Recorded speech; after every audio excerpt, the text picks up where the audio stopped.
নমস্কার, স্বাগত সিটিভিএনে। আমি তিথি রয়েছি আপনাদের সঙ্গে। এক নতুন দিগন্ত উচ্চশিক্ষায় অ্যাডামাস ইউনিভার্সিটি, অর্থাৎ প্রত্যেক সপ্তাহের এই পর্বটা শুধুমাত্রই আপনাদের জন্য, যারা এই মুহূর্তে কেরিয়ার গড়বার কাজে একেবারে উঠে পড়ে লেগেছেন, বা এই সময় দাঁড়িয়ে যারা প্ল্যানিং করছেন যে ভবিষ্যতে তারা কোন পথে এগোবেন, কোন পথ ধরে তারা চলবেন, বা অভিভাবকরা অনেক বেশি চিন্তিত তাদের সন্তান সন্ততিদের নিয়ে, ঠিক তাদের চিন্তার নিরসন ঘটাতেই এই পর্ব অ্যাডামাস ইউনিভার্সিটির পর্ব। এবং আমার সঙ্গে আজকে রয়েছেন অ্যাডামাস ইউনিভার্সিটির চ্যান্সেলর প্রফেসর সৌমিত রয়। স্যারকে অনেক অনেক স্বাগত জানাই। নমস্কার। এবং অবশ্যই প্রত্যেকটা পর্বে প্রফেসররা থাকেন এবং স্যারকেও আমরা পাই প্রত্যেকটা পর্বে, বেশিরভাগ পর্বেই। এবং স্যার সেক্ষেত্রে দাঁড়িয়ে শুরু থেকে শেষ অবধি আমি প্রত্যেকটা পর্বে যেমনটা বলি যে একেবারে ফুল অফ পজিটিভিটি দিয়ে আমরা এই অনুষ্ঠানটা চালিয়ে নিয়ে যাওয়ার চেষ্টা করি। কারণ পারবো না, হবে না, এই জায়গা থেকে সরে এসে আপনিই পারবেন, আপনারই হবে, এটা মানসিকভাবে তৈরি করা বা মানসিক এই দৃঢ়তাটা থাকাও কিন্তু ভীষণ প্রয়োজন। স্যার, শুরুতেই যেহেতু অ্যাডামাস ইউনিভার্সিটি আরও একটা নতুন পর্ব, আপনার বার্তা দিয়ে শুরু করব। আমি এই বার্তাটাই দেব। ক্লাস 12-এর রেজাল্ট বেরোচ্ছে, মার্কস আমরা হয়তো অনেক বেশি পেয়েছি, সেটা কোনো অসুবিধা নেই, কিন্তু যেটা ভাবতে হবে আমাদের ট্যালেন্ট ঠিকমতো এবার জাজ হয়নি বিভিন্ন পরীক্ষার মধ্যে দিয়ে, বিভিন্ন বোর্ডের পরীক্ষার মধ্যে দিয়ে। তার ফলে হয়তো কেউ একটু কম পেতে পারি, কেউ একটু বেশি পেতে পারি, প্রত্যাশার থেকেও বেশি পেতে পারি, প্রত্যাশার থেকে কমও পেতে পারি। কিন্তু যেটা অসুবিধা হলো, লাস্ট প্রায় 1.5 বছর স্কুল বন্ধ থাকার ফলে যে স্কিলগুলো অর্জন করলে পরে ভবিষ্যতে হায়ার স্টাডিতে এবং লিডারশিপ প্রোগ্রামে ভীষণ ডমিনেট করা যায়, অ্যাকচুয়ালি এই কোয়ালিটিগুলো স্কুলের মধ্যে থেকেই কিন্তু ছেলেমেয়েরা শেখে, ছাত্ররা শেখে। এবার সেটা পাওয়া যায়নি, তাই আক্ষরিক অর্থে মার্কস আমরা পেয়েছি, কিন্তু যে স্কুলগুলোর ডেফিসিয়েন্সি রয়ে গেল, নেক্সট 4 বছর যারা এবছর আন্ডার গ্র্যাজুয়েটে ঢুকবেন বা মাস্টার ডিগ্রিতে ঢুকবেন, তারা ভীষণ খেয়াল রাখতে হবে। 4 বছর এত পরিশ্রম করতে হবে, এতভাবে নিজেকে তৈরি করতে হবে, যা এই যে স্কিল ডেভেলপমেন্টের যে গ্যাপটা তৈরি হলো, সেই গ্যাপটা যাতে খুব সহজে এটা দূর করা যায়। এটা যেমন ইনস্টিটিউটের পক্ষে একটা চ্যালেঞ্জ, ঠিক সেই রকমভাবে ছাত্রছাত্রীদের কাছেও একটা চ্যালেঞ্জ। তাই হাই সেকেন্ডারি রেজাল্ট বেরিয়েছে, নতুন ভবিষ্যতের দিকে তাকে নতুন উদ্দীপনায়, নতুনভাবে আশা নিয়ে আমাদের এগোতেই হবে। একদম। এবং উচ্চ মাধ্যমিক পরবর্তী ক্যারিয়ার কেন্দ্রিক শিক্ষা, এবং সে কারণেই কিন্তু এই উচ্চশিক্ষায় নতুন দিগন্ত বা নয়া দিগন্ত অ্যাডামাস ইউনিভার্সিটি। এবং সেভাবেই সেই কেন্দ্রগুলোকে সামনে রেখেই লক্ষ্যমাত্রা স্থির করেই কিন্তু অ্যাডামাস ইউনিভার্সিটির পথ চলা। স্যারের সুপ্রয়াস, একটা কৌশল এবং তার পাশাপাশি প্রচেষ্টা, প্রাণ প্রচেষ্টা, প্রত্যেকটা পর্বে সেই প্রচেষ্টার কথাও আপনাদেরকে তুলে ধরেছি আপনাদের কাছে আমরা। স্যার, যে বিষয়টা, অর্থাৎ এই সময় দাঁড়িয়ে আপনি বললেন যে মেধাভিত্তিক একটা প্রশ্ন কিন্তু অনেকের মধ্যেই রয়ে গিয়েছে, যেহেতু এই একটা প্যান্ডেমিক সিচুয়েশনে এক্সামিনেশন হয়েছে বা রেজাল্ট আউট হয়েছে। এরপরে দাঁড়িয়ে তারা যখন পরবর্তীতে ক্যারিয়ার তৈরি করতে যাবে, তাদের প্রথম প্রশ্নই এটা অনেকের মনে থাকছে যে আমার মেধাটা তাহলে সেভাবে বোধহয় পরিমাপ বা পরিমিত হচ্ছে না। এই জায়গাটা অ্যাডামাস ইউনিভার্সিটি কিভাবে প্রশ্ন দেখছে? আমরা ছাত্রছাত্রীদের অলরেডি কথা বলতে আরম্ভ করেছি। আজকে আমাদের ডে অ্যাট একেসি ছিল। প্রতি শনিবার বা সপ্তাহে 2 দিন আমরা সারা পশ্চিমবঙ্গ থেকে এবং ভারতবর্ষ থেকে যেসব ছেলেমেয়েরা আসে, সকাল 9:30 থেকে প্রায় 3টে পর্যন্ত তাদের সাথে ক্যারিয়ার কাউন্সেলিং, এবং তারা প্রফেসর, ডিন, ভিসি, রেজিস্ট্রার সবার সাথে কথা বলার সুযোগ পায়। আমরা যেটা বারবার বলছি ছেলেমেয়েদেরকে, যেটা আমাদের হাতের মধ্যে নেই সেটা নিয়ে না ভাবাই ভালো। যে প্রসেসের মধ্যে থেকে কোভিড অনেক কিছু স্তব্ধ করে দিয়েছে, কিন্তু উই আর ফরচুনেট যে ছেলেমেয়েদের অন্তত বছরগুলো ক্যারিয়ারের সেটা স্তব্ধ করতে পারিনি। কোনো না কোনো প্রসেসের মধ্যে দিয়ে, পদ্ধতির মধ্যে থেকে আমরা কিন্তু এগিয়ে চলেছি। একটা ক্লাস থেকে পরবর্তী ক্লাসে আমরা উঠছি এবং বোর্ডের পরীক্ষাগুলোতেই পাশ করছি। আমাদের ইউনিভার্সিটি এই জায়গায় দাঁড়িয়ে ভীষণভাবে প্রোগ্রাম করছে যে এই বছর যারা ভর্তি হবেন আন্ডার গ্র্যাজুয়েটে বা মাস্টার ডিগ্রিতে, তাদেরকে এই যে ক্লাস 11 বা 12-এ যে পড়াশোনাগুলোর গ্যাপ রইল, যে চ্যাপ্টারগুলোর গ্যাপ রইল, যে নলেজের গ্যাপ রইল, সেটা কিভাবে আগামী দিনে পড়ালে পরে এই ক্লাস 12-এর সিলেবাসের সাথে আন্ডার গ্র্যাজুয়েট সিলেবাসের যে গ্যাপটা তৈরি হলো, বোঝার ক্ষেত্রে একটা সমস্যা তৈরি হতে পারে। তাই এটাকে নতুনভাবে কীভাবে রিডিজাইন করা যায় সেটা আমরা ভীষণভাবে কিন্তু দেখছি। তা সেই দিক থেকে আমি বলবো যে অ্যাডামাস ইউনিভার্সিটি প্রতিটা সময়ে একটু নতুনভাবে ভাবে, অন্যভাবে ভাবে। আলটিমেটলি দিনের শেষে নেক্সট জেনারেশন তৈরি করার ক্ষেত্রে নলেজের দিক থেকে, স্কিলের দিক থেকে আমাদের সেই সম্পূর্ণ পর্যায়ে যেতে হবে।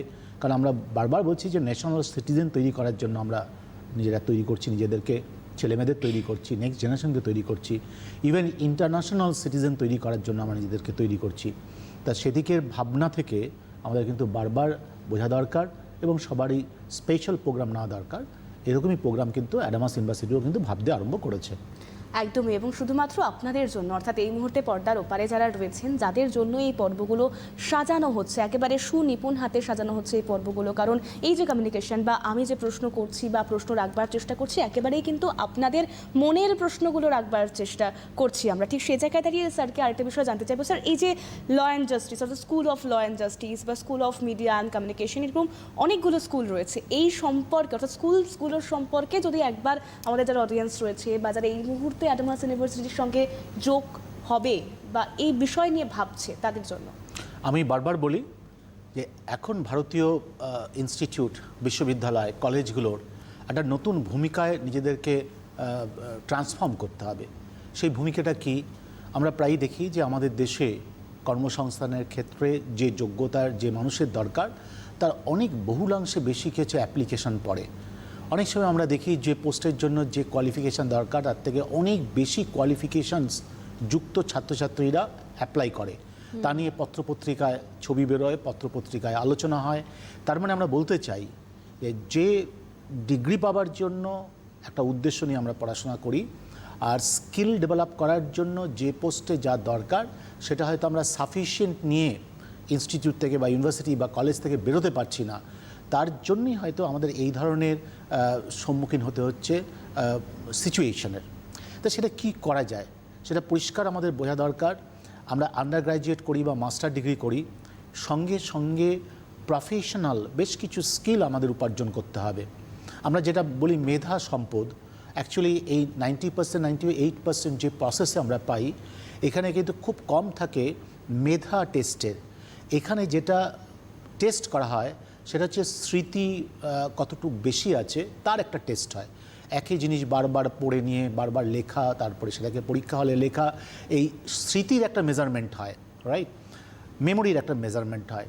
কিন্তু মেধা শক্তি যেটাকে আমরা বলি, অ্যানালিটিক্যাল মাইন্ড, তারপরে এক্সপ্লেনেটরি ভাবনা, out of the box, innovation, এই যে আমরা বারবার বলছি যে ভারতবর্ষ একটা স্টার্ট আপ দেশে পরিণত হবে, কিন্তু এই স্টার্ট আপ কান্ট্রি যদি তৈরি করতে হয়, নেক্সট জেনারেশন পড়াশোনার সাথে সাথে যদি তাদের অ্যানালিটিক্যাল মাইন্ড যদি না তৈরি করা যায় তাহলে কিন্তু এটা কখনোই সম্ভব নয়। তাই সেই দিক থেকে সবসময় ছেলেমেয়েদের বুঝতে হবে যে কলেজ যাওয়া মানে এই নয় যে 11-12 পরে আমরা একটা আনন্দ মুখর জায়গায় পৌঁছলাম, নেক্সট 3-4 বছর আনন্দ করতে করতেই আমরা ডিগ্রিটা পাবো এবং শুধুমাত্র সকাল 9:30 থেকে 4:30 পর্যন্ত পড়াশোনা করব। অ্যাকচুয়ালি আমরা দেখি যে সারা পৃথিবীতে যে ইউনিভার্সিটি বা যে ইনস্টিটিউটগুলো থেকে ছেলেমেয়েরা ভীষণ সুনাম অর্জন করেছে, অথবা ভারতবর্ষেও 2-1টি প্রতিষ্ঠান রয়েছে, যেমন আইআইটি রয়েছে, আমি বারবার আইআইটির কথা বলি, সেখানে কিন্তু ছেলেমেয়েরা 24 ঘন্টা একটা একাডেমিক এনভায়রনমেন্টের মধ্যে থাকে। ছাত্ররা আলোচনা করছে, তারা কম্পিট করছে, তারা ডিবেট করছে, তারা আলোচনা করছে। এই যে একটা রেসিডেন্সিয়াল 24x7 আওয়ার্স, এমন স্কিলগুলো অর্জন করতে সাহায্য করে, পরবর্তী সময় তাকে লিডার হতে সাহায্য করে। এই লিডার শুধুমাত্র কিছু নলেজের মধ্যে দিয়ে হয় না, কিন্তু এই লিডারশিপ তৈরি করার জন্য অনেকগুলো স্কিল দরকার। তাই আপনারা যখনই ইউনিভার্সিটি বা ইনস্টিটিউট বাজবেন, বারবার খেয়াল রাখতে হবে যে ডিস্ট্রেস এডুকেশন কোয়ালিটির এডুকেশন নয়, কম দামের এডুকেশন, কোনো রকমের পড়ানো, কোনো রকমের ডিগ্রি আমাদের আনপ্রোডাক্টিভ নেক্সট জেনারেশন তৈরি করছে। এই জায়গাটা সবার ভীষণভাবে ওয়াকিবল হওয়া দরকার। একদম, এবং সেই জায়গাটায় স্যার বরাবরই জোর দিয়ে এসছেন, প্রত্যেকটা অনুষ্ঠানেই স্যার এই কথাগুলো বলেন, যাতে অভিভাবক যারা রয়েছেন তারা যেন খুব প্রপার ওয়েতে তাদের সন্ততিদের নিয়ে ভবিষ্যৎটা ভাবতে পারেন, এবং তারাও, অর্থাৎ এখন যারা পড়ুয়ারা রয়েছে পর্দার ওপরে, তোমরাও যেমন ভীষণ ক্লিন অ্যান্ড ক্লিয়ার ওয়েতে নিজেদের ভবিষ্যৎ নিয়ে ভাবতে পারো, একদম স্বচ্ছ একটা ধারণা তৈরি হয়। এবং দেখো, অ্যাডামাস ইউনিভার্সিটির হেল্পলাইন নম্বর যাচ্ছে, তোমাদের যাবতীয় ইনফরমেশন পাওয়ার জন্য তোমরা অবশ্যই হেল্পলাইন নম্বরে ফোন করতেই পারো। একবার আমি তাও হেল্পলাইন নম্বরটা বলে দিচ্ছি, 6292190233। আরও একটি নম্বর রয়েছে 9874721555। এছাড়াও দেখো একেবারে স্ক্রিনের উপরে রেড স্ট্রিপে সরাসরি কথা বলবার জন্য ফোন নাম্বার যাচ্ছে, তোমরা ফোন করতে পারো। তোমাদের প্রশ্ন স্যার রয়েছেন, স্যার যথাসাধ্য চেষ্টা করবেন তোমাদেরকে সঠিক পথ দেখানোর, প্রশ্নের উত্তর দেওয়ার। ইতিমধ্যে একজন রয়েছেন আমাদের সঙ্গে। হ্যালো, কে রয়েছেন? হ্যালো, হ্যালো, হ্যাঁ নমস্কার, কে বলছেন? নমস্কার, আমি জয়ন্ত তালুকদার বলছি। বেশ, কোথা বলছি, থেকে বলছেন? স্যার, হ্যাঁ নমস্কার, ম্যাডাম নমস্কার, স্যার তো নমস্কার। নমস্কার। আচ্ছা বলছি, আমার ছেলে তো এবছর মাধ্যমিক পাস, উচ্চ মাধ্যমিক পাস করলো, তা স্ট্রিম হচ্ছে আপনার কমার্স। বেশ, আমার কাছে স্যার কাছে প্রশ্ন যে স্যার ও যদি ল নিয়ে পড়ে বা ল নিয়ে যদি এগোয়, বা আপনি সাজেশন করতে পারেন যে কোন দিকে গেলে ভালো হবে, ওর মিডিওকার স্টুডেন্ট ও। আচ্ছা, দেখুন, আমি বারবার বলি যে জীবনে মিডিওকার স্টুডেন্টরাও ভীষণ ভালো জায়গায় পৌঁছয় যদি তার কোর্সটা এবং তার ইন্টারেস্টটা ঠিকমতো জাজ করা যায়। একদম। আমি এই ক্ষেত্রে বলবো যে কমার্স নিয়ে পড়লে এখন ধরুন বিবিএ এলএলবি ভীষণ ভালো কোর্স তাদের জন্য, কিন্তু একদিক থেকে আগামী 10 বছরের মধ্যে বা 15 বছরের মধ্যে ভারতবর্ষের দুটো জায়গায় ভীষণ ডিমান্ড তৈরি হবে, সেটা হচ্ছে ল এবং সাইকোলজিস্ট। এবং ইতিহাস বলছে, মানে এটা হয়তো এত অল্প সময়ে বোঝানো সম্ভব নয়, যে আগামী দিনে ভারতবর্ষের কত বেশি লয়ার দরকার, কত বেশি সাইকোলজিস্ট দরকার। ডক্টরের থেকেও বেশি, এমবিবিএস ডক্টরের থেকেও বরঞ্চ সাইকোলজিস্টের বেশি দরকার হবে। কারণ এই যে দারিদ্রতা এবং বেশি পাওয়া নেক্সট জেনারেশন স্টুডেন্টদের বা ভারতীয়দের ভীষণভাবে মানসিক প্রবলেম ক্রিয়েট করবে। ঠিক সেই রকমভাবে লিগ্যাল দিক থেকেও আমি বলবো যে কর্পোরেট অফিসে যাওয়ার জন্য, অথবা নিজেও প্র্যাকটিস করার জন্য, অথবা যে কোনো ব্যুরোক্রেট পরীক্ষার ক্ষেত্রে ল কিন্তু একটা খুব গুরুত্বপূর্ণ সাবজেক্ট এবং ভীষণভাবে হেল্প করে স্কোর করতে এবং জীবনে প্রতিষ্ঠিত হতে। আমি বলবো যে এই মধ্য মেধার ছেলে মেয়েদের জন্য আজকে কিন্তু বিবিএ এলএলবি একটা ভীষণ স্ট্রং সাবজেক্ট, রাইট? আবার আমরা বলতে পারি যে কমার্স নিয়ে পড়লেও তো চলে। নিশ্চয়ই ফাইন্যান্স সারা পৃথিবীর যে কোনো ঘটনার সাথে যুক্ত থাকে, অর্থ, প্ল্যানিং, সব কিছু। তা হ্যাঁ, এখন আস্তে আস্তে এই ধরনের স্ট্রিমগুলোর যে ট্রান্সফরমেশন হচ্ছে বা যে চাহিদাটা হচ্ছে, সেদিক থেকে কিন্তু আমি বলবো বিবিএ এলএলবি মানে ল সঙ্গে বিবিএ, এটা কিন্তু খুব সুটেবল কোর্স হবে। এবং আমি মনে করি, আপনি কোথা থেকে ফোন করেছেন আমি জানি না, যে কোনো দিন অ্যাডামাস ইউনিভার্সিটি না ভর্তি হলেও আমরা হাজার হাজার ছেলে মেয়েকে এই ধরনের ভাবনা চিন্তাগুলোকে আমরা ভীষণভাবে বলি, এবং তার পেছনে সায়েন্স রয়েছে, তার পেছনে ইতিহাস রয়েছে, তার পেছনে ভবিষ্যতের কেস স্টাডি রয়েছে। সো এইগুলোকে শুনলে পরেও খুব সহজে কিছু সিদ্ধান্ত নেওয়া যায়। আপনি আমাদের সাথে টাচে থাকুন, অথবা কি হচ্ছে যোগাযোগ রাখুন, আমরা এসে কি হচ্ছে ডিটেলসে কথা বলুন, এবং ভর্তি না হলেও চলবে। এটা সারা পশ্চিমবঙ্গে আমি সবসময় আমার ছাত্রছাত্রীদের বা অভিভাবকদের সাথে আমি কথা বলি, সেইখান থেকে ভাবনা চিন্তাটা বুঝে নিয়ে সিদ্ধান্ত নিই। একদমই, সেক্ষেত্রে হেল্পলাইন নম্বর যাচ্ছে, আপনারা যোগাযোগ করতে পারেন। স্যার যেমনটা বললেন, ইউনিভার্সিটিতে গিয়ে ডিরেক্ট কথা বলে নেওয়া, বা সেই ফ্যাসিলিটি তো অ্যাডামাস ইউনিভার্সিটির আছে, যে সবটা দেখে শুনে যাচাই করে নেওয়া, বা সে কি চাইছে সেই দিকটা, অর্থাৎ এই চাওয়ার দিকটা থেকেই আমি স্যারের কাছে আসবো। অর্থাৎ যিনি ফোন করেছিলেন তার যা প্রশ্ন এবং আপনার যা উত্তর, অর্থাৎ কোর্স হতে পারে যে অভিভাবকদের পছন্দসই, বা ছেলে মেয়েদের হয়তো সেখানে ইন্টারেস্টটা নাও থাকতে পারে। আপনি যেমনটা বললেন যে দুটোই একরকম হলে তার ভবিষ্যৎ অন্যরকম হতে পারে সেক্ষেত্রে দাঁড়িয়ে। এই জায়গাটায় অ্যাডামাস ইউনিভার্সিটি কীভাবে সাহায্য করে? না, আমি দীর্ঘ 35 বছর ধরে, যেমন কম্পিটিটিভ এক্সামসের ক্ষেত্রে, রাইস এডুকেশন পরিচালনার ক্ষেত্রে প্রতি বছর প্রায় 10 থেকে 12 হাজার ছেলেমেয়ের সান্নিধ্যে আসি। যারা গ্র্যাজুয়েশন মাস্টার ডিগ্রি কমপ্লিট করে, তাদের মাইন্ডটা আমি রিড করতে পারি, যে তাদের ভাবনা কী, চিন্তা কী, কোথায় গ্যাপ রয়েছে। আর সেই জায়গার থেকেই স্কুল তৈরি করা, এখানে অ্যাডামাস ইন্টারন্যাশনাল স্কুল বা ওয়ার্ল্ড স্কুল দীর্ঘ প্রায় 15 বছর আমি ডেভেলপ করেছি, বা আমার টিম বা গ্রুপ তৈরি করেছেন। Next engineering college and next university. ভারতবর্ষের খুব কম লোক আছেন, কিন্তু হয়তো অনেকে ফাউন্ডার বা ডেভেলপার রয়েছেন, কিন্তু অ্যাজ এ শিক্ষক বা টিচার্স ভীষণ কাছ থেকে এই 3টে পর্যায়ে পড়াশোনাকে দেখেছেন কিন্তু খুব কম।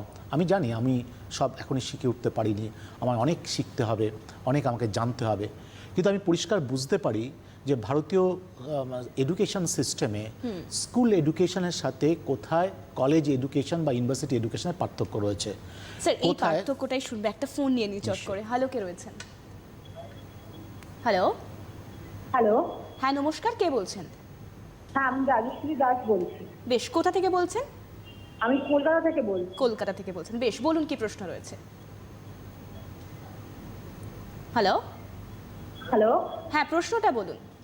হ্যাঁ প্রশ্নটা হচ্ছে, আমি এখন বিএসসি জেনারেলিস্ট, 6 সেম স্টুডেন্ট, এরপর আমি কি নিয়ে পড়লে আমার জন্য ভালো হবে? স্যার আপনার কোনো প্রশ্ন আছে ওনার কাছে? না ঠিক আছে, আপনি শুনতে বিএসসি জেনারেল নিয়ে পড়াশোনা করছেন, মানে পাস কোর্সে পড়াশোনা করছেন, তাই তো? পলিটিক্যাল সায়েন্স আছে। পলিটিক্যাল সায়েন্স আছে। দেখুন, আপনি যে মুহূর্তে অনার্স বা মাস্টার ডিগ্রি, অনার্স নেননি, সঙ্গে সঙ্গে আপনার মাস্টার ডিগ্রি বা একাডেমিকে যাওয়ার সম্ভাবনা বা আপনার ইচ্ছে হয়তো নেই। সেই জন্য এই মুহূর্তে আপনাকে গ্র্যাজুয়েশন কমপ্লিট করার জন্য পরে ভারতবর্ষের আজও 40% ছেলেমেয়ে, মানে ডাক্তার, ইঞ্জিনিয়ার্স, আইআইটিয়ান, তারা হয়তো 15%, কিন্তু বিটেক বা জেনারেল এডুকেশন থেকে আজও 40 থেকে 45% ছেলেমেয়ে একদম ডিটারমিন তারা ব্যুরোক্রেট পরীক্ষায় বসবে। কখনো তারা WBCS পরীক্ষায় বসে, রেলে এক্সামসে বসে, স্টাফ সিলেকশনস পরীক্ষায় বসে। আমি বলবো আপনিও কিন্তু সেই পরীক্ষার দিকে ফোকাসড করুন, কিন্তু ফোকাসড করলে পরেও খেয়াল রাখবেন যে 15 লক্ষ 20 লক্ষ ছেলে মেয়ে যখন এই পরীক্ষায় বসবে, সংখ্যাটা শুনে হয়তো আপনি একটু ঘাবড়ে যাবেন, কিন্তু আমরা দেখি 0.01% ছেলে মেয়ে ঠিকমতো প্ল্যানিং, ঠিকমতো প্রস্তুতি নিয়ে পরীক্ষায় বসে। তাই যখনই আপনি এই ব্যুরোক্রেট বা এই ধরনের পরীক্ষায় প্ল্যানিং করবেন, তাহলে ভীষণভাবে চেষ্টা করবেন কিন্তু ওই রকমের একটা প্রস্তুতির মধ্যে থেকে আপনি সেই জায়গায় যেতে, তাহলেই কিন্তু আপনি সফল বা সাকসেসফুল হতে পারবেন। বেশ, অনেক ধন্যবাদ জানাবো আপনাকে ফোন করার জন্য। আপনি ফোন করেছিলেন আপনার সমস্যা নিয়ে, এবং অবশ্যই আপনাদের সমস্যা থাকলে বা কোনো কিছু জিজ্ঞাসা থাকলে, স্যারের কাছে কিছু জানতে চাওয়ার থাকলে অবশ্যই ফোন করতে পারেন। একবার রেস্ট ট্রিপে সরাসরি কথা বলবার জন্য ফোন নাম্বার যাচ্ছে, আপনারা ফোন করুন। স্যার তো রয়েইছেন আপনাদেরকে সাহায্য করবার জন্য, প্রশ্নের উত্তর দেওয়ার জন্য, যা কিছু জানবার রয়েছে। স্যার আমি যেমনটা জানছিলাম আর কি, আপনি যেমনটা জানাচ্ছিলেন যে পার্থক্যগুলো ঠিক কোথায় রয়েছে? না, পার্থক্যগুলো হচ্ছে এমনভাবে এখন কোর্সগুলোর চেঞ্জ হচ্ছে, সঙ্গে পড়াশোনা করার যে ভাবনাগুলো এবং তার যে ডিমান্ড রয়েছে, স্কিল এরিয়াগুলো রয়েছে, এই পরিবর্তনগুলো হচ্ছে। যেটা আমি বারবার বলছিলাম যে ইউনিভার্সিটি এডুকেশনের সাথে প্রফেশনাল এডুকেশনেরও গ্যাপ কোথায় রয়েছে, সেটাও কিন্তু আমি দেখেছি। সো স্বভাবতই এমন একটা এডুকেশন সিস্টেম আমাদের ডেভেলপ করা দরকার যেখানে খুব সিঙ্ক্রোনাইজ হয়। কেন একটি ছেলে মেয়ে ভালো স্কুলে পড়াশোনা করার পরও 30% তারা আনপ্রোডাক্টিভ আন্ডার গ্র্যাজুয়েটে গিয়ে হবে, বা under graduate master degree complete করার পরও একটি চাকরির পরীক্ষায় অ্যাপ্লাই করলে পরে তাকে ইনক্যাপেবল হতে হবে? এই প্রশ্নটা শুধুমাত্র ছাত্রছাত্রীদের ক্ষেত্রে নয়, কিন্তু আমরা জানি যে ছাত্রছাত্রীরা যথেষ্ট অনেস্ট, সিরিয়াস, সিনসিয়ার। আমরা সেই ইকোসিস্টেম তৈরি করতে পারছি না যা ছেলেমেয়েকে উৎসাহিত করে। আমরা সেই ইকোসিস্টেম তৈরি করতে পারছি না, ইন্সপিরেশন তৈরি করতে পারছি না, যেখানে স্কুল কলেজের টিচাররা প্রতিদিন নতুন নতুন ভাবনায় ছেলেমেয়েদের ভাবাবে। এটা কিন্তু ম্যানুফ্যাকচারিং ইন্ডাস্ট্রি নয়। একটি টিচার্স, একজন প্রফেসর প্রতিদিন যদি ভাবে আমি ক্লাসে যাব আর 90 মিনিট শুধুমাত্র অ্যাজ এ মেশিন আমি নলেজ ট্রান্সফর্ম করব, তাহলে একটা ডিগ্রি পাওয়া যেতে পারে, কিন্তু যে অর্থে এডুকেশনের সম্পূর্ণতা বলে সেটা কখনো আমরা পৌঁছতে পারবো না। কিন্তু সেই জন্য ভারতবর্ষের দেশ স্বাধীন হয়েছে 75 বছর, আমরা যা উন্নতি করেছি এটা আমাদের উৎসাহিত করে, কিন্তু কিছু কিছু জায়গায় ব্যর্থতাও আছে। ব্যর্থতা মানে এই নয় যে আমরা পিছিয়ে আছি, কিন্তু সেটাকে আরও কীভাবে রেকটিফাই করা যায়, কোথায় কোথায় গ্যাপ আছে, তার জন্য প্ল্যানিং করা যায়, এক্সিকিউশন করা যায়। আমার বরাবর মনে হয় যে ভারতবর্ষের প্রধানমন্ত্রী, মুখ্যমন্ত্রী, MLA সবাই 5 বছর 10 বছরের বেশি সময় পান না কাজ করার ক্ষেত্রে, কিন্তু একটা নেশনস তৈরি করার ক্ষেত্রে রোড ম্যাপ কেন 30 বছরের তৈরি হয় না? আমাদের তো যারা IAS আছেন, IPS রয়েছেন, WBCS অফিসার রয়েছেন, তারা এক্সিকিউশনের ক্ষেত্রে একটা গুরুত্বপূর্ণ ভূমিকা নিতে পারে যে কোনো দেশের। এটা করা দরকার, কারণ রোড ম্যাপ যখন একটা গবেষণার মধ্যে থেকে, কেস স্টাডি থেকে তৈরি হয়, তার 10 to 15% according to the new administrator বা পলিটিক্স থেকে যারা আসেন, তাদের নতুন নতুন চিন্তাভাবনা 10 to 15% অ্যাডিশন হতে পারে। বাট 85% পুরোপুরি চেঞ্জ করে উল্টো পথে গিয়ে আবার আরম্ভ করে 10 বছর পরে আবিষ্কার করা যে এডুকেশনে এখানটায় ভুল ছিল, এটাকে আবার নতুন করে চেঞ্জ করো, আমার মনে হয় এটা হওয়া উচিত নয়। কিন্তু যত দ্রুত সম্ভব আমাদের প্ল্যানিং কমিশন আমরা এটা আছে আমরা জানি, কিন্তু প্ল্যানিং কমিশনের যে প্ল্যানিং সেটা ঠিকমতো যারা শাসন ক্ষমতায় থাকে, যাদের হাতে ক্ষমতা থাকে, তাদেরকে এটাকে গ্রহণ করা দরকার, এবং সেখানে 80 থেকে 85% লং টার্মে রোড ম্যাপ করা দরকার। তাহলেই এই এডুকেশনস অনেক অনেক অনেক ভালোভাবে কিন্তু সমৃদ্ধ হবে। এবং যেটা আমরা বারবার বলছি যে রিকোয়ার্ড জেনারেশন দরকার, যে প্রোডাক্টিভ নেক্সট ইন্ডিয়ান জেনারেশন তৈরি করা দরকার, তাহলেই কিন্তু সম্ভব হবে। এবং সেক্ষেত্রে স্যার এটা তো একদমই ঠিক যে ইঁদুর দৌড় একটা থেকেই থাকে, মানে প্রত্যেকের ক্ষেত্রে, এবং এই জীবনযাপন বা যেভাবে আমরা এগোচ্ছি বা আমাদের সমাজ বা অর্থনৈতিক পরিস্থিতি এগোচ্ছে, তাতে লড়াই বা টক্কর কিন্তু একটা রয়েছে, বিভিন্ন দেশের সঙ্গে টক্কর রয়েছে বা আমাদের দেশের মধ্যেও বিভিন্ন জাতির সঙ্গে বা বিভিন্ন অঞ্চলের সঙ্গে একটা টক্কর রয়েছে, ক্যারিয়ার তৈরি করবার একটা টক্কর রয়েছে। স্যার যদি একটু অ্যাডমিশন প্রসেসিংটা সকলকে জানানো যায় এই মুহূর্তে দাঁড়িয়ে। অ্যাডামাস ইউনিভার্সিটির অ্যাডমিশন হবার জন্য আমাদের ওয়েবসাইটে যেতে হবে, অ্যাডমিশনে ফর্ম সাবমিট করতে হবে এবং অনলাইনে আমাদের পরীক্ষার ব্যবস্থা রয়েছে, তারপরে ইন্টারভিউয়ের মধ্যে থেকে আমরা সিলেক্ট করি। ইঁদুর দৌড় থাকবেই। আজকে একজন অভিভাবক একটি মেয়ে বা ছেলেকে মানুষ করে পড়াশোনার ক্ষেত্রে, কিন্তু সে নিজেও জানে না, আমরা বারবার দেখি যে প্রথম ছেলেটিকে বা মেয়েটিকে মানুষ করার ক্ষেত্রে যে ড্রব্যাকস থাকে, দ্বিতীয় ছেলেটি বা মেয়েটিকে মানুষ করার ক্ষেত্রে কিন্তু বাবা মা অনেক প্ল্যানিং করে এগোয়, কিন্তু সেটা শৈশব থেকে আরম্ভ করে পড়াশোনার ক্ষেত্রে। স্যার একটু বিরত করছি, একটা ফোন নিয়ে নি। হ্যালো, কে রয়েছেন? হ্যালো, হ্যাঁ নমস্কার, কে বলছেন? হ্যাঁ আমি নমস্কার, আমি বীরভূম জেলার মোহাম্মদবাজার থানা থেকে বলছিলাম, রবীন্দ্রনাথ চট্টোপাধ্যায়। আচ্ছা, বীরভূম থেকে বলছেন বললেন? হ্যাঁ, আমি ওই আমার ছেলের ব্যাপারে জানতে চাইছিলাম আর কি। আচ্ছা আচ্ছা, কি প্রশ্ন রয়েছে আপনার, বলুন। হ্যাঁ, আমার ছেলে এবারে উচ্চ মাধ্যমিক পাস করেছে কলা বিভাগে। কি নিয়ে? এখন ও অনার্স নিয়ে পড়তে চাইছে। আচ্ছা, উচ্চ মাধ্যমিকে কি স্ট্রিম ছিল ছেলের? ওর কলা বিভাগে ছিল। আচ্ছা আচ্ছা, তারপর? হ্যাঁ, সে এখন অনার্স নিয়ে পড়তে চাইছে আর কি, এবং সে বলছে যে ভাই আমি ইংরেজি অথবা ভূগোলে পড়তে চাই।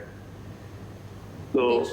আমি একটা জিনিস জানতে চাইছি যে গ্র্যাজুয়েশন করার পরে সে কি স্যার অন্য কোনো লাইনে যোগাযোগ করে যেতে পারবে পড়াশোনার দিক থেকে বা চাকরি বাকরির দিক থেকে? আচ্ছা, আমি যেটা বুঝতে পারছি যে আপনার ছেলে আর্টস নিয়ে পড়াশোনা করেছে। হ্যাঁ, আর্টস নিয়ে পড়াশোনা করতে। রাইট। তা দেখুন, এখানে না আপনাদের প্রথমেই ভাবতে হবে, এবং ছেলেমেয়েদের আমি সবসময় বলি যে আমি প্রফেশনাল জগতে থাকব না আমি একাডেমিক জগতে থাকব, সেটা ঠিক করা দরকার। আমি সব কিছুর উদ্দেশ্য নিয়ে আমি নিজেকে তৈরি করব না কিন্তু। তাহলে নাম্বার ওয়ান, আমি যদি মনে করি যে প্রফেশনাল এরিয়াতে বা ওয়ার্ল্ডে আমি যাব, তাহলে আমি ইংলিশ পড়তে পারি, কিন্তু ইংলিশ পড়ার পর আমার যদি মনে হয় যে আমি মাস্টার ডিগ্রি করতে পারি, করে আমি মাস এডুকেশনস, আমি রিপোর্টার হতে পারি, আমি সাংবাদিক হতে পারি, অথবা আমি ব্রোকরেট হতে পারি, আমি সরকারি চাকরির দিকে যেতে পারি, অথবা কারোর যদি মনে হয় যে না আমি অনার্সটা পড়লে পরে শুধুমাত্র ইংলিশে অনার্স, আমি একটা স্কুলের টিচার হতে পারি, মাস্টার ডিগ্রি করে পিএইচডি করলে পারি আমি university college service commission pass করে আমি ইউনিভার্সিটির প্রফেসর হতে পারি। তাই এটা একটা দিক, কিন্তু খেয়াল রাখতে হবে আমি মাস্টার ইংলিশ নিয়ে পড়াশোনা করে আমি ফেসবুক বা গুগলের কন্টেন্ট রাইটারও হতে পারি। তাহলে এই যে আইডিয়াসগুলোর সাথে সাথে বেশ কিছু আলাদা স্কিল দরকার হয়, শুধু ডিগ্রিটাই কিছু উপার্জন করলে পরে কিন্তু হবে না। তাহলে এই যে স্কিলগুলো কোন কোন ইউনিভার্সিটি সঙ্গে সঙ্গে পড়ায়, কারা ভাবে, কারা ট্রেনিং দেয়, এটা কিন্তু খুব ভীষণভাবে দেখা দরকার। কিন্তু আজকে আপনারা নিজেরাও জানেন যে আইআইটি থেকে একজন ইঞ্জিনিয়ার পাস করার পর তার যে ডিমান্ড এবং তার যে স্কিল সেট, তার যে মাইন্ডসেট, এবং সারা পৃথিবীতে তার পৌঁছে যাওয়ার যে সুযোগ থাকে, যে কোনো একটা ইঞ্জিনিয়ারিং কলেজের ডিগ্রি পেলে বা বিটেক পেলে এটা সম্ভব হয় না। কিন্তু সিলেবাস 100% কিন্তু সেম। কিন্তু তার মানে কি, এই যে একটা ইকোসিস্টেম যেখানে আমরা ডিগ্রিটা পড়াশোনা করব, যেখানে স্কিল সেট হবে, যেখানে স্টুডেন্টের সাথে আমি গ্রুপ স্টাডি করতে পারবো, যেখানে আমি 16 ঘন্টা প্রতিদিন ভ্যালু অ্যাড করতে পারবো, এই পড়াশোনাটার দিকে আপনাদের খেয়াল রাখতে হবে। আমি বিশ্বাস করি যে কোনো একটা সাবজেক্ট নিয়ে পড়লে পরেও আমার ডিমান্ড থাকবে বা আমি সাফল্যের শীর্ষে পৌঁছে যেতে পারি, যে অন্য 10 জন যেভাবে ভাবছে আমি তার থেকে একটু স্বতন্ত্র ভাবছি। এটা যদি আপনারা করতে পারে বা ভাবতে পারে, সেখানে আমি বলবো যে ইংলিশে অনার্স নিয়ে পড়তে পারে। হ্যাঁ, তবে আমাদের দেশে এখনও সেই সিস্টেমটা তৈরি হয়নি। যেমন আমরা আর্টস থেকে আমরা এখনও লতে যেতে পারি, আমরা আর্টস থেকে এখন আমরা লিবারাল সায়েন্সে যেতে পারি, আর্টস থেকে আমরা মিডিয়া সায়েন্সে যেতে পারি, বা ওখানেও টেকনোলজি আছে, কিন্তু কোনোভাবেই আমরা সায়েন্স সাবজেক্টে যেতে পারবো না। কিন্তু অদূর ভবিষ্যতে আপনারা জানবেন যে 10 বছর পরে ইউএসের যে এডুকেশন সিস্টেম রয়েছে, আমি আর্টস সায়েন্স কমার্স নিয়ে পড়লে পরেও গ্র্যাজুয়েশন বা মাস্টার ডিগ্রিতে আমার আর্টস সায়েন্স পড়ার ক্ষেত্রে আমি কি নিয়ে পড়ে এসেছি সেটা কিন্তু ধারাবাহিকভাবে আমাকে ফোর্সড করতে পারবে না, বা সেটাই নিয়মের মধ্যে পড়বে না। আমার যদি মনে হয় আমি আর্টস নিয়ে পড়ে এসেছি, আমার পরে মনে হলো আমি ম্যাথমেটিক্সে অনার্স পড়বো, তাহলে সেই ইউনিভার্সিটিতে 3 মাসের একটা ম্যাথমেটিক কোর্স থাকবে। সেখানে যদি আমি ভালো রেজাল্ট করতে পারি, আমারও কিন্তু ম্যাথমেটিক্স অনার্স পড়ার কিন্তু রাইট আছে। কিন্তু এই যে transformation, modernisations of the education system, এটা এখন ইমপ্লিমেন্টের পথে চলছে এবং নেক্সট 10 বছরে কিন্তু সেটাই হবে। একবারই আরও একজন দর্শক বন্ধু রয়েছেন, কথা বলবো। হ্যালো, কে রয়েছেন? হ্যাঁ, আমি শান্তনু পাল বলছি, হাওড়ার উদয়নারায়ণপুর থেকে। আচ্ছা, কোথা থেকে বলছেন? হাওড়া? হাওড়ার উদয়নারায়ণপুর। আচ্ছা, বেশ বেশ, প্রশ্নটা বলুন। হ্যাঁ, আমার প্রশ্ন হচ্ছে, আমার মেয়ে সায়েন্স নিয়ে পড়ছে, কিন্তু ফিজিক্সের পরিবর্তে ও নিউট্রিশন নিয়েছে।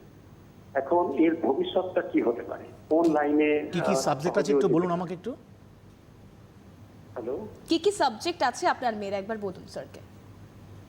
আমার মেয়ের সাবজেক্ট রয়েছে বায়োলজি, কেমিস্ট্রি, ম্যাথ আর নিউট্রিশন। ফিজিক্সটা নেই। আচ্ছা, পিওর সায়েন্সের ক্ষেত্রে যে ফিজিক্সটা থাকে সেটা নেই। হ্যাঁ, আমি এক্ষেত্রে বলবো, দেখুন এই যে কোভিড হয়ে গেল, কোভিডের পরে না দুটো ইন্ডাস্ট্রি এবং দুটো স্ট্রিম নিয়ে ছেলেমেয়েদের পড়ার ভীষণ উৎসাহ বেড়ে গেছে। সেখানে আছে বায়োকেমিস্ট্রি রয়েছে এবং বায়োটেক রয়েছে। বায়োটেকের ক্ষেত্রে অনেক ইউনিভার্সিটি ফিজিক্সটাকে কম্পালসারি করেছে, অনেক ইউনিভার্সিটির ক্ষেত্রে কিন্তু করেনি। সেই জন্য একটা বিটেক বায়োটেকনোলজি এবং বিএসসি বায়োটেকনোলজি রয়েছে, সেদিকেও আপনার মেয়ে যেতে পারে। হ্যাঁ, নিউট্রিশনটা অনেক সময় আমরা নিই, এই কম্বিনেশনে মার্কসটা অনেক বেশি ওঠে বলে। সায়েন্স পড়ার ফলে তার সুবিধা কিন্তু সে ল নিয়েও পড়তে পারে। কিন্তু আমাদের মতো যে ইউনিভার্সিটিগুলো আছে সেখানে কিন্তু এই সুযোগগুলো রয়েছে, ল নিয়ে পড়তে পারে, সে ম্যাথসকম নিয়ে পড়তে পারে, লিবারাল আর্টস নিয়ে পড়তে পারে, রাইট। এবং পরবর্তী সময়ে সে বিবিএ করে লর সঙ্গে থাকতে পারে, এমবিএ করতে পারে। তাই শুধুমাত্র পিওর সায়েন্স বলতে যেটা বুঝি আমরা, হয়তো ফিজিক্স অনার্স নিয়ে পড়তে পারবে না, বা কেমিস্ট্রি অনার্স পড়ার ক্ষেত্রে অসুবিধা রয়েছে। এছাড়া এন্টায়ার অনেক রকমের সাবজেক্ট রয়েছে এবং আগামী দিনে কিন্তু ওগুলোই হচ্ছে ডিমান্ড। কারণ কনভেনশনাল এডুকেশন সিস্টেম, যেটা আমরা এতদিন ভাবতাম যে অনার্স বা মাস্টার ডিগ্রি করলে পরেই যে স্কিল সেট হবে তা আমাকে ভীষণ সাহায্য করবে, সেইখান থেকে কিন্তু বেরিয়ে এসছে। মডার্ন ওয়ার্ল্ডে নতুন নতুন চাকরির যে চাহিদাটা রয়েছে তার পরিপ্রেক্ষিতে অনেকটা চেঞ্জ হয়েছে। সেটা আমি বলবো যে যখন সে আন্ডার গ্র্যাজুয়েট করবে, যারা এসব নিয়ে একটু ভালো আলোচনা করে এবং যারা সারা পৃথিবীর এই এডুকেশন সিস্টেমের যেটা পরিবর্তন আসছে, ভাবনা আসছে, তাদের সাথে একটু কথা বললে পরে নিশ্চয়ই কী হচ্ছে সিলেক্ট করতে পারবেন। তবে আমার মনে হয় যে ওকে আপনারা বায়োকেমিস্ট্রি, বায়োটেকনোলজি, কেমিস্ট্রি অনার্স পড়াতে পারেন কিন্তু। কারণ আগামী দিনে এই যে ব্যাকটেরিয়া যেটা বলছিলাম এবং ফার্মাসি, এই দুটো জায়গায় কিন্তু প্রচুর পরিমাণে নতুন নতুন কর্মসংস্থানের সুযোগ আসবে, ইনভেস্টমেন্ট শুরু হবে কিন্তু। একদম, সেক্ষেত্রে দাঁড়িয়ে একটু একটু করে আমরা পর্বের শেষ দিকেই এগোচ্ছি। আরও একজন রয়েছেন, চট করে তার ফোনটা নিয়ে নেবো। হ্যালো, কে রয়েছেন? হ্যালো, হ্যাঁ বলছি যে আমি অর্পিতা দত্ত বলছি।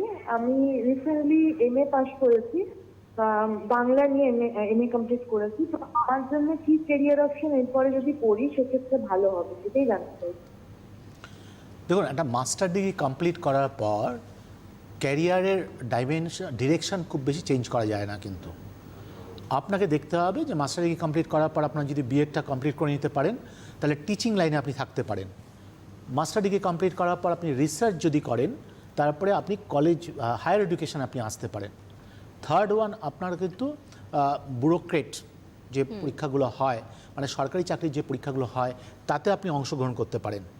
আরেকটা জিনিস করতে পারেন, এই মুহূর্তে ভীষণভাবে কন্টেন্ট রাইটারের চাহিদা বাড়ছে এবং এই কন্টেন্ট রাইটার কিন্তু বড় বড় কোম্পানি, মানে গুগল, ফেসবুক, এই যে লোকাল ল্যাঙ্গুয়েজে যে বেরোচ্ছে তারও একটা চাহিদা রয়েছে। তবে আমি বারবার বলবো যে ওই ক্ষেত্রে টেকনোলজি সেবি হওয়া দরকার, টেকনোলজিটা ভীষণভাবে কমফোর্ট জোনে থাকা দরকার। এই 3-4টে জায়গায় আপনি ভাবুন।